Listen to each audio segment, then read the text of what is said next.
जय श्री कृष्णा। हम मेष लगन की कुंडली में प्रत्येक भाव में राहु देव के फल के बारे में बात कर रहे हैं। प्रथम भाव से लेकर दशम भाव तक हम राहु देव के फल के बारे में बात कर चुके हैं और आज हम बात करेंगे कि मेष लगन में एकादश भाव में बैठकर राहु देव किस प्रकार का फल देते हैं। एकादश भाव डिजायर का भाव है, इनकम से लाभ का भाव है और इच्छा पूर्ति का भाव है। और हम जानते हैं कि राहु डिजायर है, इल्यूजन है, पूर्व जन्म की इच्छाएं हैं और यह भाव इच्छा पूर्ति का ही भाव है।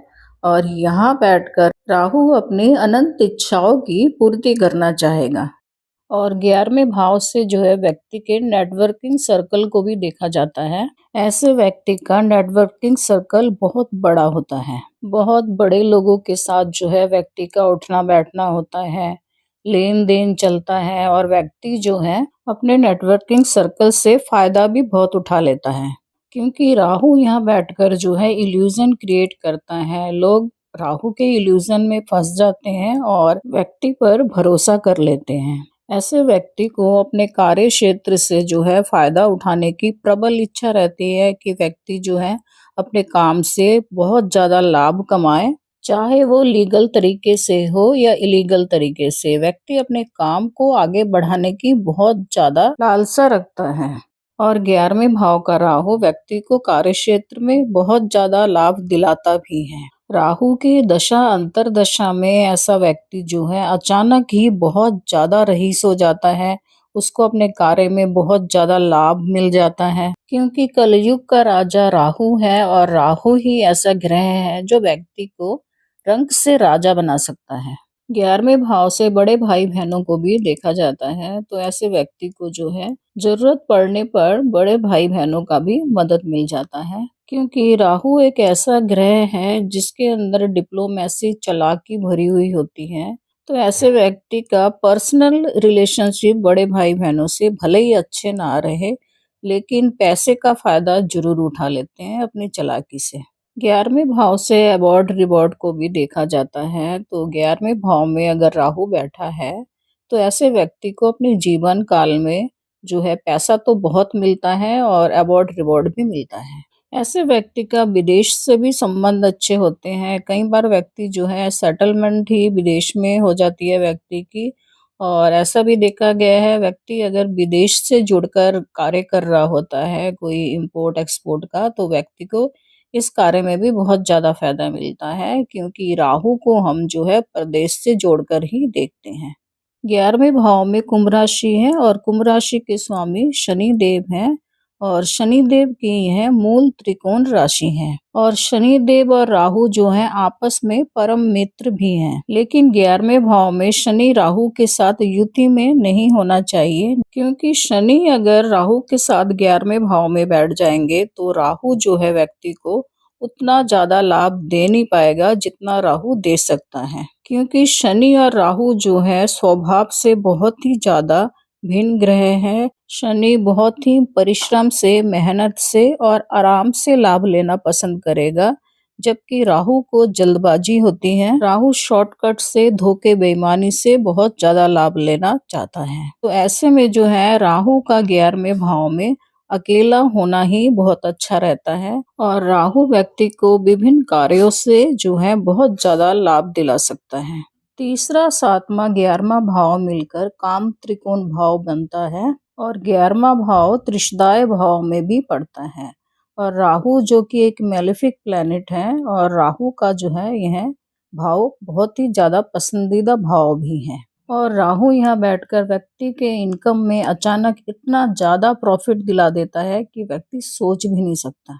ऐसे व्यक्ति का बिजनेस बहुत बड़ा होता है, व्यक्ति के पास मकान भी बहुत बड़ा होता है, व्यक्ति के पास जो गाड़ी होती है वह भी बहुत बड़ी गाड़ी होती है, ब्रांडेड होती है। लेकिन फिर भी ऐसा कहा जाता है कि 11वें भाव के राहु जो है व्यक्ति की इच्छाओं की पूर्ति नहीं कर पाता, क्योंकि राहु की इच्छाएं जो है अनंत होती हैं। क्योंकि ऐसा व्यक्ति जो है अगर लाखों से करोड़ों भी कमाने लग जाता है, तब भी वह यही सोचता है कि मैं और भी ज्यादा कमाऊं, करोड़ों से अरबों कमाने लग जाऊं। ऐसे व्यक्ति की इच्छाओं की कोई सीमा नहीं होती, उसकी ख्वाहिशें दिन ब दिन बढ़ती ही जाती हैं। और ऐसा भी देखा गया है कि व्यक्ति जो है अचानक बहुत ज़्यादा धन कमा भी लेता है और अचानक जो है 10-15 साल के अंदर व्यक्ति का सारा धन नष्ट भी हो जाता है। क्योंकि व्यक्ति को लालच हो जाती है बहुत ज़्यादा धन कमाने की और व्यक्ति जो है कमाया हुआ धन अलग-अलग कार्यों में लगा देता है और कई बार जो है उसको इतना बेनिफिट मिल नहीं पाता जितना मिलना चाहिए और व्यक्ति का सारा धन जो है नष्ट हो जाता है। यहाँ ऐसा भी देखा गया है कि मंगल के साथ भी जो है युति होने से या मंगल की दृष्टि पड़ने से भी जो है व्यक्ति को बहुत ज़्यादा बेनिफिट नहीं मिल पाता। क्योंकि मंगल और राहु जो है आपस में कट्टर शत्रु हैं और मंगल और राहु एक साथ होने से अंगारक दोष भी बनता है। और 11वें भाव से जो है हम छोटी-मोटी बीमारियों को भी देखते हैं, तो ऐसे व्यक्ति को जो है एंग्जायटी की बीमारी भी हो सकती है। 11वें भाव में राहु जो है 3 नक्षत्रों में हो सकता है, धनिष्ठा, शतभिषा और पूर्व भाद्रपद। पहला नक्षत्र धनिष्ठा है। धनिष्ठा नक्षत्र के स्वामी मंगल देव है, जो कि इस कुंडली में लग्नेश भी हैं। तो कुंडली में अगर मंगल की स्थिति अच्छी है, मजबूत है, परंतु राहु के साथ युति में नहीं है, ना ही राहु के ऊपर जो है दृष्टि डाल रहे हैं, तो यहाँ पर जो है राहु व्यक्ति को बहुत ज़्यादा लाभ दिला सकता है। ऐसे व्यक्ति के पास बहुत बड़ा मकान होता है, भूमि होता है। और दूसरा नक्षत्र यहाँ पर शतभिषा नक्षत्र है और शतभिषा नक्षत्र के स्वामी जो है राहु खुद ही है और राहु अपने खुद के नक्षत्र में बैठकर जो है अच्छे ही रिजल्ट देगा। ऐसा व्यक्ति शॉर्टकट तरीके से जो है बहुत ज़्यादा धन कमा लेता है और बहुत जल्दी धन कमा सकता है। तीसरा नक्षत्र यहाँ पर पूर्व भाद्रपद है, जिसका स्वामी गुरु बृहस्पति है। ऐसे व्यक्ति के 2 रूप देखने को मिलते हैं, मतलब कि व्यक्ति अंदर से कुछ और होता है लेकिन दिखता कुछ और ही है। ऐसा व्यक्ति डिप्लोमेसी से बहुत ज़्यादा धन कमा लेता है। लेकिन हमें यहाँ पर यह देखना पड़ेगा कि कुंडली में जो है गुरु की प्लेसमेंट अच्छा होना चाहिए। कुंडली में गुरु की स्थिति अगर शुभ है, मजबूत है, तो ऐसा व्यक्ति दौलतमंद होने के साथ-साथ सुखी भी होता है। अब हम राहु की तीनों दृष्टियों को देख लेते हैं। 11वें भाव से राहु की 5वीं दृष्टि पड़ रही है तीसरे भाव में और तीसरा भाव पराक्रम का भाव है, कम्युनिकेशन स्किल्स का भाव है और छोटे-छोटे यात्राओं का भी भाव है। तो यहाँ पर जो है व्यक्ति अपने इनकम को बढ़ाने के लिए बहुत ज़्यादा पराक्रम करता है और छोटी-छोटी यात्राओं से भी जो है व्यक्ति कई बार बहुत ज़्यादा फ़ायदा मिलता है व्यक्ति को। व्यक्ति अपने इनकम में जो है अपनी कम्युनिकेशन स्किल्स का भी इस्तेमाल करता है और तीसरे भाव से जो है मीडिया को देखते हैं, प्रकाशन को देखते हैं और जो है हमारी राइटिंग स्किल्स को भी देखते हैं। तो यहाँ पर व्यक्ति जो है अपने आय के सोर्स को बढ़ाने के लिए इन सब चीज़ों का भी इस्तेमाल करता है। ऐसा व्यक्ति सेल्फ मेड होता है और अपने मेहनत से धन कमाता है। तीसरा भाव छोटे बहन भाइयों का भाव होता है, तो ऐसे व्यक्ति को जो है कई बार छोटे भाई बहनों से भी लाभ मिल सकता है काम में, लेकिन उनसे ज़रूरी नहीं है कि रिश्ते भी बहुत अच्छे रहे हो सकता है कि रिश्ता भले ही अच्छा ना हो लेकिन उसके ज़रूरत के समय छोटे बहन भाइयों से भी मदद मिल जाती है। और 11वें भाव से राहु की सप्तम दृष्टि पड़ रही है पंचम भाव में और पंचम भाव में जो है केतु बैठा है, क्योंकि हम जानते हैं कि राहु और केतु जो है 180 डिग्री के डिस्टेंस में होते हैं। हमेशा राहु के सामने केतु होता है और केतु के सामने राहु होता है।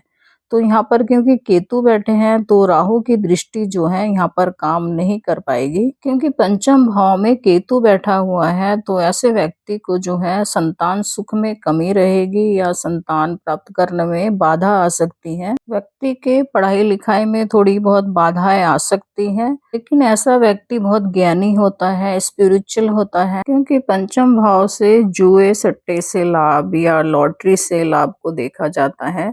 लेकिन ऐसे व्यक्ति को जो है इन सब कामों से दूर रहना चाहिए, क्योंकि इन सब चीजों से व्यक्ति को लाभ के जगह नुकसान भी हो सकता है।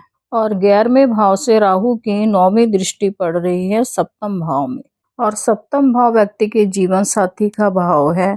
तो ऐसे व्यक्ति को कई बार ऐसा भी देखा गया है कि जीवन साथी से लाभ मिलता है और कई बार ऐसा व्यक्ति जो है लाभ लेने के लिए अपनी जीवन साथी का भी यूज कर लेता है। और सप्तम भाव से हम पार्टनरशिप बिजनेस को भी देखते हैं, तो ऐसे व्यक्ति का जो है पार्टनरशिप बिजनेस बहुत अच्छा चलता है और ऐसे बिजनेस से व्यक्ति को प्रॉफिट भी बहुत मिलता है। ऐसा व्यक्ति विदेश से जुड़कर बिजनेस करता है तो उसे ऐसे बिजनेस में बहुत ज्यादा प्रॉफिट मिलता है, या फिर व्यक्ति अगर बिजनेस के लिए विदेश जाकर सेटल हो जाता है तो भी व्यक्ति को जो है अपने व्यापार में बहुत ज्यादा लाभ मिलता है। और अगर 11वें भाव का राहु आपको लाभ नहीं दे पा रहा है, राहु 11वें भाव में बैठ के आपको परेशानी दे रहा है, तो आपको जो है राहु के उपाय कर लेना चाहिए। राहु के उपाय बहुत ही आसान है। हम अपने पिछले वीडियोस में भी जो है राहु के उपाय के बारे में आपको बता चुके हैं। आप शनिवार के दिन एक नारियल को या एक मुट्ठी जौ को जो है बहते पानी में डाल सकते हैं। शनिवार के दिन जो है आप काले रंग का कपड़ा या भूरे रंग का कपड़ा या तो फिर भूरे या काले रंग का कंबल भी दान कर सकते हैं। आपको सप्ताह में एक दिन मंदिर में जरूर जाना चाहिए और गरीबों की, अपंग लोगों की सहायता करना चाहिए, सेवा करना चाहिए। फिर देखिए 11वें भाव का राहु आपको कितना ज्यादा लाभ देता है।